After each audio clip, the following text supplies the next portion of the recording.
Hello दोस्तों, कैसे हो आप सब। दोस्तों, लास्ट वीडियो में हमने एसक्यूएल सर्वर जॉइंस के बारे में पढ़ा था। आज हम देखेंगे एसक्यूएल सर्वर एलियासेस। अभी एक और जॉइन बाकी है, सेल्फ जॉइन, बट उसको हम नेक्स्ट वीडियो में कवर करेंगे क्योंकि उसमें एलियासेस की ज़रूरत पड़ेगी। तो मैं चाहता हूँ कि पहले एलियासेस देख ले, फिर सेल्फ जॉइन देखेंगे। तो दोस्तों, एलियासेस क्या होता है। अगर कोई क्वेरी हम लिख रहे हैं, उसमें अगर हम कोई टेबल या कॉलम को अगर टेम्पररी नेम देते हैं तो उसको हम एलियासिस बोलेंगे। उसको एलियासिस कहा जाता है। दो तरीके के एलियासिस है होते हैं, टेबल एलियास और कॉलम एलियास। तो हम दोनों को मतलब एक टेम्पररी नेम दे सकते हैं। ज़रूरत क्यों पड़ती है? ज़रूरत इसलिए पड़ती है दोस्तों, क्योंकि हम जब इनर जॉइन या कोई भी जॉइन लिखते हैं और उसमें मल्टीपल टेबल्स इन्वॉल्व होते हैं, तो क्या होता है कि हम टेबल का नेम और फिर कॉलम का नेम रिफ़र करते हैं उसमें, तो वो क्वेरी बहुत बड़ी लंबी हो जाती है और रीडेबल भी नहीं रहती, राइट। तो वो चीज़ अवॉइड करने के लिए एलियासिस का यूज़ किया जाता है। तो देखते हैं हम इसका यूज़ कैसे करते हैं, राइट। अब मैं एसक्यूएल क्वेरी एडिटर में चलता हूँ यहाँ। देखो, लास्ट वीडियो में हमने ये इनर जॉइन देखा था, राइट। और ये सही चल भी रहा है, ठीक है।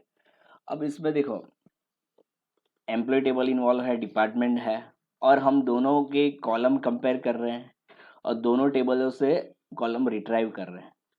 तो वहाँ पर हमको टेबल का नेम स्पेसिफाई करना पड़ रहा है कि भाई ये कॉलम है तो कौन से टेबल का है, ये कॉलम है तो कौन से टेबल का है, राइट। तो ये बार बार डिपार्टमेंट और एम्प्लॉय हमें लिखना पड़ रहा है यहाँ पर। तो वो ना करना पड़े, उसकी जगह कोई और तरीका है क्या, तो वो एलियास है। तो एलियास स्पेसिफाई करने के लिए एस कीवर्ड यूज होता है, ए एस, राइट। और उसके बाद एलियास का नेम, तो यहाँ पर मैं शॉर्ट फॉर्म में ईएमपी लिख देता हूँ, ठीक है। आप ई भी लिख सकते हो, पर अभी फिलहाल मैं ईएमपी लिखता हूँ। तो ये एक छोटा सा कीवर्ड जैसा हो गया, राइट। तो अब यहाँ पर मैं ये जितने भी एम्प्लॉय लिखे हुए हैं वहाँ उसको एम्प्लॉय से रिप्लेस कर लेता हूँ, ईएमपी से रिप्लेस कर लेता हूँ, राइट। ईएमपी से कर लिया। अब डिपार्टमेंट है, तो उसके लिए मैं क्या देता हूँ, डीईपीटी ये दे देता हूँ, और यहाँ एस, राइट। डीईपीटी डीईपीटी डीईपीटी। अब हमने रिप्लेस कर लिया। और अब देखो, पहले एम्प्लॉय एम्प्लॉय डिपार्टमेंट क्वेरी लंबी भी हो रही थी और थोड़ा मतलब क्लमजी भी लग रही थी, रीडेबल नहीं थी, राइट। तो अब थोड़ी अच्छे अच्छे से ये रीडेबल लग रही है। तो अब इसको हम चलाते हैं, सेम आउटपुट देगा, राइट। चल रहा है, ठीक है। तो ये है ये जो एलियास दिया हमने, ये टेबल एलियास, राइट। अब दूसरा एलियास है column alias.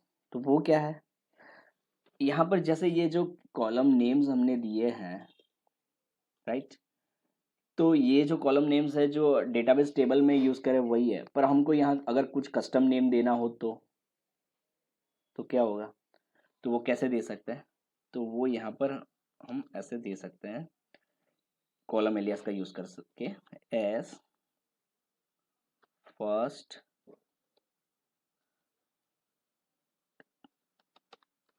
Employ, for example employ first name, ऐसा मेरे को लिखना है, तो मैं ये दे रहा हूँ, राइट। लास्ट नेम को मेरे को देना है कि भाई एम्प्लॉय लास्ट नेम, राइट। तो ये हुआ। बाकी कॉलम को फॉर एग्जांपल मेरे को नहीं देना है कुछ कस्टम नेम, तो ठीक है। तो ये दो कॉलम को हमने यहाँ employ first name, employ first name, employ last name दिया है। यहाँ क्या आ रहा था, फर्स्ट नेम लास्ट नेम। अब मैं इसको रन कर रहा हूँ तो देखना आप, right. Employ first name, employ last name, result में कोई चेंज नहीं, राइट। तो ये है एलियास। दोस्तों, इस वीडियो में इतना ही। नेक्स्ट वीडियो में हम देखते हैं self join, right. Okay, bye.